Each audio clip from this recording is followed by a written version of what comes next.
Olwokusatu lwa ssabbiiti eno eyaliko pulezidenti w'ekibiina ki FDC retired Colonel Dr. Kizza Besigye yasimbibwa mu kkooti y'amagye Makindye n'aggulwako emisango ena okuli okusangibwa n'emmundu ekika kya basitoola, okusangibwa n'amasasi ng'attaka okwetaba mu nkuŋŋaana ezigendereddwamu okufuna obuvujjirizi okutaataaganya ebyokwerinda by'eggwanga Uganda. Oluvannyuma lw'okusomebwa emisango gino, Dr. Kizza Besigye emisango yagyegaana bw'atyo n'asindikibwa ku alimanda mu kkomera Luzira okutuuka ng'ennaku z'omwezi 2 omwezi ogwa Ntenvu. Besigye okutuuka okuggulwako emisango gino kyaddirira ab'ebyokwerinda baakuno okumulinnya akagere ne bamuwambira mu ggwanga erya Kenya gye yali agenze okwetaba ku mukolo gwa munywanyiwe era munnamateeka Martha Karua eyali agenda okutongoza ekitabo. Ab'ebyokwerinda baakuno okutuuka okubuuka ensalo zaabwe ne bagenda mu ggwanga erya Kenya ne bakwata Besigye kyasitudde amaloboozi mangi okuva mu balwanirizi b'eddembe ly'obuntu ne bannabyabufuzi era mu buufu obwo pulezidenti w'ekibiina ki NUP Robert Kyagulanyi Ssentamu ng'ali wamu n'abakulembeze mu kibiina kino okubadde n'akulira oludda oluvuganya gavumenti mu paalamenti Joel Baseekeze Ssennyonyi bakedde kukyalirako Dr. Besigye mu kkomera Luzira gy'asindikibwa ku alimanda.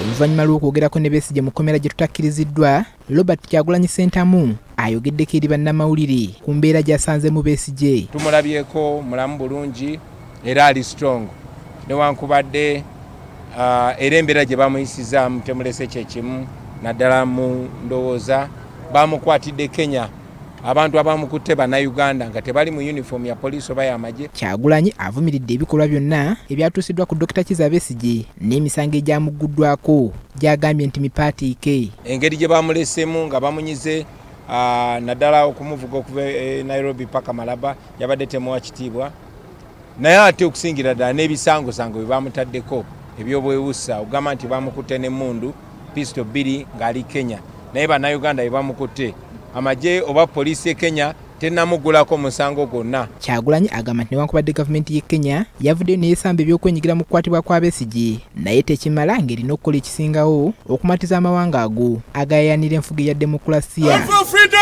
Obuufu bwe bumu ne mukyala wa Dr. Kizza Besigye era nga ye ssenkulu w'ekitongole UNAIDS mu nsi yonna Engineer Winnie Byanyima atuuse ku kkomera Luzira akawungeezi ka leero okulaba ku bba era n'abadde yeegatiddwako bannakisinze kya PFFT nga bakulembeddwamu ssaabawandiisi w'ekisinde kino Harold Kaija. Byanyima atutte essaawa eziwera 2 ng'ayogera ne bba era oluvannyuma atuulidde ku ebyo bba byamunnyonnyodde ku ngeri gye yakwatibwamu. So pulaani yonna yali yakubasika bayingire mu kisenge ekirimu emmundu babasibeko omusango babaleete era kye baakola.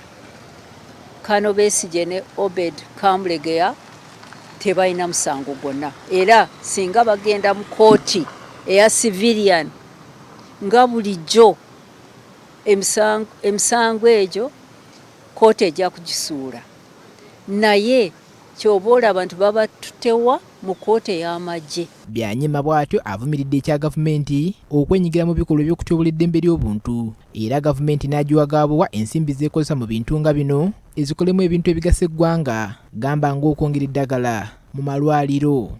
Njogera ne gavumenti ya Pulezidenti Museveni muve ku nkola eyo.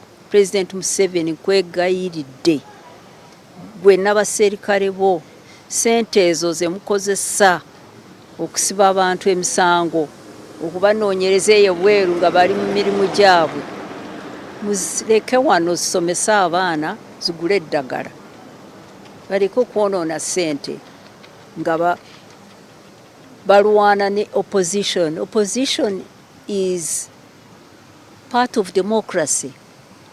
Emirundi mingi gavumenti yakuneze ekwata bannabyafuzi abali ku oluvuganya ne bagulako emisango mu kkooti y'amagye. Bannamateeka n'abalonizi b'eddembe ly'obuntu kye bagamba nti kimenya mateeka. Paulo Bakabulindi, BBS Refina wano mu kibuga Kampala.